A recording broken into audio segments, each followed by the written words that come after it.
بہار قرآن میں آپ کو خوش آمدید کہتے ہیں۔ ہمارے ساتھ قبلہ آغا غلام رضا روحانی صاحب موجود ہیں۔ میں ان سے درخواست کرتا ہوں کہ آئیں اور آیت قرآنی پر آپ کے ساتھ گفتگو کریں۔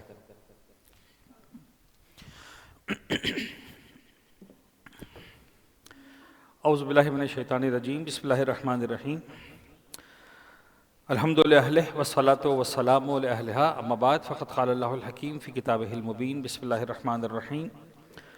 هو الذی بعث فی الامیین رسولا منہم یتلو علیہم آیاتہ ویزکیہم ویعلمہم الکتاب والحکمہ وإن کانوا من قبل لفی ضلال مبین۔ ناظرین، آج کے اس پروگرام کے لیے میں نے جس آیت کا انتخاب کیا ہے سورہ مبارک جمعہ کی دوسری آیت ہے یہ، جس میں شاید رب العزت ہو رہا ہے هو الذی بعث فی الامیین رسولا منہم یتلو علیہم آیاتہ ویزکیہم ویعلمہم الکتاب والحکمہ وإن کانوا من قبل لفی ضلال مبین۔ پروردگار عالم اس آیت میں مقصد بعثت رسالت پیغمبر اکرم حضرت محمد مصطفیٰ صلی اللہ علیہ وآلہ وسلم کو بیان کر رہا۔ پروردگار عالم نے اپنے پیارے حبیب شہنشاہ کائنات حضرت ختمی مرتبہ صلی اللہ علیہ وآلہ وسلم کو مبعوث میں رسالت فرمایا۔ کیا ایجنڈا تھا؟ کیوں ایسا کیا؟ خود سورہ مبارک جمعہ میں پروردگار عالم اس کا جواب دے رہا ہے۔ 4 نکاتی پروگرام ہے جو اللہ کے رسول کو پروردگار عالم نے عطا کیا ہے۔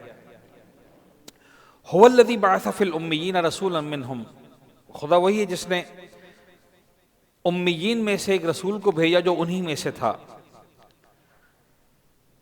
اس کا کام کیا ہے؟ نمبر 1، یتلو علیہم آیاتہ۔ سب سے پہلا کام اس نبی رحمت کا یہ ہے کہ ان کے سامنے قرآن کی آیات کی تلاوت کر کے سناتا ہے۔ یتلو علیہم آیاتہ کے بعد ویزکیہم، دوسرا کام یہ ہے کہ ان کے قلوب کا تزکیہ کرتا ہے، ان کو پاکیزہ بناتا ہے۔ تیسرا اور اہم کام جو پروردگار عالم اپنے حبیب سے لینا چاہ رہا ہے وہ یہ ہے کہ وَيُعَلِّمُهُمُ الْكِتَابَ، اور چوتھا اور آخری کام جو اسی کنٹینیویشن میں ہے والحکمہ، اور ان کو کتاب کے ساتھ حکمت کی تعلیم بھی دیتا۔ وَإِن كَانُوا مِن قَبْلِ، اس سے پہلے یہ لوگ کھلی ہوئی گمراہی مبتلا تھے۔ وَإِن كَانُوا هو الذی بعث فی الامیین رسولا منہم یتلو علیہم آیاتہ ویزکیہم ویعلمہم الکتاب والحکمہ وإن کانوا من قبل لفی ضلال مبین۔ اس سے پہلے یہ کھلی ہوئی گمراہی کے اندر موجود تھے۔ سب سے پہلا کام جو یتلو علیہم آیاتہ ہی ہے، میں سمجھتا ہوں کہ سب سے زیادہ اہم کام اور بنیادی ترین کام پیغمبر کا یہ تھا۔ اگر آپ عقید نبوت کے اعتبار سے دیکھیں، شان رسالت کے اعتبار سے دیکھیں، عظمت پیغمبر کے اعتبار سے دیکھیں، تو آپ کو ایک بات سمجھ میں آنی چاہیے کہ عالم انسانیت میں ایک لاجیکل سیکوینس کی بات کر رہا ہوں۔ میں اور آپ ایک عام انسان، ایک عام مکہ کا مکی جو پیغمبر اکرم کا مخاطب تھا، جس سے پیغمبر اکرم بات کر رہے تھے، جو مسلمان نہیں تھا، جو کہیں بت پرستی میں تھا، شرک میں تھا اور دوسرے معاملات میں الجھا ہوا تھا، اس کے لیے اہم بات خدا کو ماننا۔ میری بات پہ غور کیجیے گا، میں کیا عرض کرنا چاہ رہا ہوں، کیا میسج ڈیولپ کر رہا ہوں۔ ان کے لیے خدا کو خدا ماننا سیکنڈری مرحلہ تھا، پیغمبر کو پیغمبر ماننا پرائمری مرحلہ تھا۔ یعنی امپورٹنٹ یہ تھا کہ پیغمبر اپنے آپ کو نبی منوائیں۔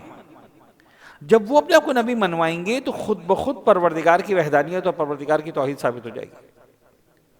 یعنی جب ماننے والا مان لے گا کہ جو مجھ سے بات کر رہا ہے وہ کوئی عام انسان نہیں، وہ نبی ہے، تو خود بخود جو ہوگا اب جو وہ کہے گا کہ بھائی خدا۔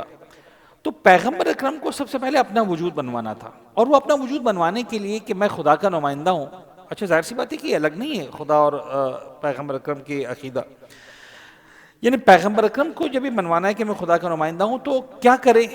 اب سمپل جواب یہ ہے کہ ہر نبی کا کام یہ ہے کہ سب سے پہلے ایک تو جناب پیغمبر اکرم کا کردار ہے کہ 40 سال تک اللہ کے رسول اپنے آپ کو صادق اور امین انہوں نے منوایا، اور ایسا منوایا کہ پورا عالم عرب جو ہے وہ اس بات پر متفق تھا کہ اے محمد آپ صادق ہیں، آپ امین ہیں۔ یعنی ہم ہر طرح سے آپ پر اعتماد کرتے ہیں، آپ نے کبھی غلط بیانی نہیں کی، آپ نے کبھی امانت میں خیانت نہیں کی، ہم اپنی قیمتی ترین چیز بھی آپ کے ہاں دے سکتے ہیں، امانت کے طور پر رکھوا سکتے ہیں، اور ہمیں معلوم ہے۔ اور یہ امانت داری کیوں اتنا امپورٹنٹ تھی؟ آج کے دور میں ہمارے لیے بڑا آسان ہے بینک اور لاکرز اور سب کچھ، اس دور میں ایسا کوئی کانسیپٹ نہیں تھا. تو وہ افراد بڑے امپورٹنٹ ہوتے تھے کہ جن پر یہ اعتماد کیا جا سکے اور ان پر امانتیں رکھوائی جا سکیں.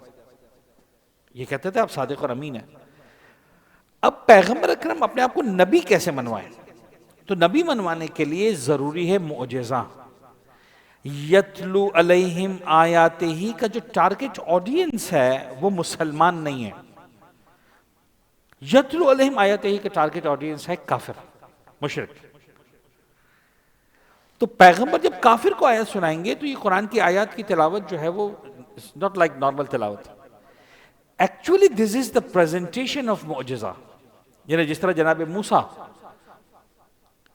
اپنے معجزے کے ذریعے اپنی نبوت کو ثابت کر رہے ہیں، جس طرح جناب عیسیٰ اپنے معجزات کے ذریعے اپنی نبوت کو ثابت کر رہے ہیں، باقی انبیاء کرام اپنے معجزات کے ذریعے اپنی نبوت کو ثابت کر رہے ہیں، پیغمبر کا جو جاودانی ترین معجزہ ہے، اساسی ترین معجزہ ہے، وہ ہے قرآن.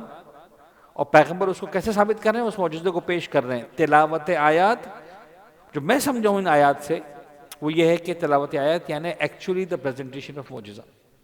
اب یوں غور کیجئے کہ جب اللہ کے رسول نے معجزہ پیش کیا، جب اللہ کے رسول نے جو ہے وہ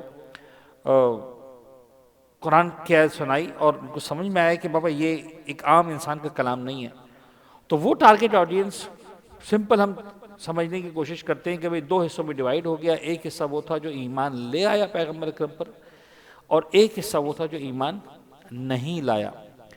جو ایمان نہیں لایا اس کے لیے تو مزید کنٹینیو کیا جائے گا اسی معجزے کو، لیکن جو ایمان لے آئے، اب آپ غور کریں کہ جو ایمان لے آیا اس کے لیے دوسرا پورشن ہے، وَيُزَكِّيهِمْ، جو سب سے پہلے آ گیا ہے نا.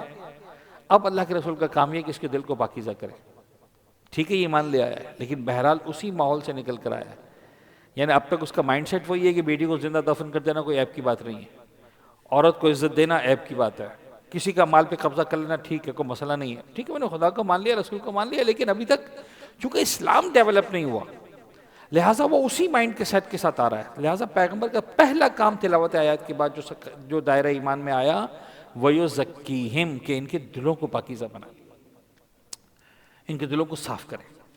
یعنی یوں سمجھ لیجئے کہ ایک زمین آپ نے خرید لی، ایک زمین آپ کے حصے میں ہی نہیں آئی، جو نہیں آئی وہ تو چھوڑ دیں، اس کو تو آپ پھر خریدنے کی بات کریں گے، اپنے بنانے کی بات کریں گے. جو زمین آ گئی ہے اس کو سب سے پہلے زمین کو صاف کریں گے تاکہ اس کے اندر صحیح والا بیج ڈالا جا سکے، اس پر کوئی چیز جو ہے وہ کھیتی باڑی کی جا سکے، فارمنگ کی جا سکے. یُزَكِّيهِمْ یہی ہے. جب مرحلہ تزکیہ مکمل ہوگا اب اللہ کے رسول یعلمہم الکتاب، اب قرآن کی تلاوت نہیں ہوگی اب صرف، بلکہ اب ہوگی یعلمہم الکتاب، اب وہ قرآن کی تعلیم دیں گے پیغمبر اکرم. تو عزیزان گرامی امپورٹنٹ ہے قرآن کی تلاوت، اس سے قطعاً انکار نہیں ہے، لیکن پیغمبر کے دور کا مومن یا پیغمبر کے دور کا مسلمان یا پیغمبر کے دور کا انسان جو قرآن کے اعجاز کو سمجھتا تھا. آج ہم قرآن کی عربی پڑھ کے ترجمے سے قرآن کے معجزہ ہونے کو نہیں سمجھتے ہیں، وہ صرف قرآن کے پیغام کو نہیں سمجھتے تھے، قرآن کے معجزہ ہونے کو سمجھتے تھے اس دور کا عرب. اس لیول تک اس کو عربی آتی تھی تو اس کو تو ٹرانسلیشن وغیرہ کی ضرورت ہی نہیں تھی. لیکن اگر صرف قرآن کافی ہوتا تو قرآن یہ نہ کہتا پیغمبر پروردگار کے یعلمہم الکتاب. صاحبان ایمان کے تزکیے کے بعد تلاوت نہیں ہوگی، صرف یعلمہم الکتاب، تعلیم ہوگی، والحکمہ. اور پھر جناب علی جب تعلیم کتاب کے مرحلے کو بھی مسلمان اور مومن کراس کر جائے گا تو پھر وہ ایک فائنل مرحلے کے لیے کوالیفائی کرے گا، اینڈ دیٹ از حکمت. اور ظاہر سی بات ہے حکمت جو ہے وہ علم کے ایک اعلیٰ ترین معیار ہے، معرفت کا ایک اعلیٰ ترین معیار ہے، ایک انسانی قلبی اور ذہنی اور روحانی ایک کیفیت کا نام ہے کہ جہاں انسان حقائق کو اپنی آنکھوں سے دیکھتا ہے. اور ظاہر سی بات ہے بہت ڈیٹیل میں اس کو ڈسکس کیا گیا ہے. ہاں ایک جو حدیث سے بلکہ دو حدیث سے میں جو ہے آج کے اس گفتگو کو مکمل کروں گا کہ جب تعلیم کی اور علم کی بات آئی تو مولا کائنات کے لیے پیغمبر اکرم نے فرمایا انا مدینۃ العلم وعلی بابھا. دیکھو اگر علم حاصل کرنا ہے تو میں شہر علم ہوں، علی اس کا دروازہ ہے. اور جب حکمت کی بات آئی تو اللہ کے رسول نے فرمایا انا باب الحکمہ یا انا دار الحکمہ، انا دار الحکمہ وعلی بابھا، میں حکمت کا گھر ہوں اور علی اس کا دروازہ ہے. سمجھانا یہ ہے شہر میں ہر ایک آ جاتا ہے، گھر میں کوئی آتا ہے. یعنی اتنا سمجھ میں آیا کہ علم حاصل کرنا ہے تب بھی علی کی چوکھٹ سے گزر کر آنا پڑے گا، لیکن ہر ایک آ جائے گا. حکمت کی باری آئے گی تو میں دار الحکمت ہر ایک نہیں آ سکتا، جو اہل ہوگا وہی اس گھر کے اندر آئے گا، لیکن آنا پڑے گا پھر بھی علی کے دروازے سے. پالنے والے محمد و آل محمد کا واسطہ ہمیں مولا کائنات کے در علم اور در حکمت سے وابستہ فرما، اور پیغمبر اکرم کے وجود مقدس کی ان کرامات سے لطف اندوز ہونے کی، محظوظ ہونے کی، منور ہونے کی توفیق عنایت فرما۔ وآخر دعوانا الحمدللہ رب العالمین۔ ماشاءاللہ، کیا خوبصورت تشریح اور اس کے ساتھ ساتھ کیا ہی خوبصورت دعا کے ساتھ بہار قرآن کا اختتام۔ میں درخواست کرتا ہوں کہ اب جو ہے ہم بریک پہ جاتے ہیں اور اس کے بعد بہار علم میں آپ کی خدمت میں پھر حاضر ہوں گے۔ اپنا خیال رکھیے گا۔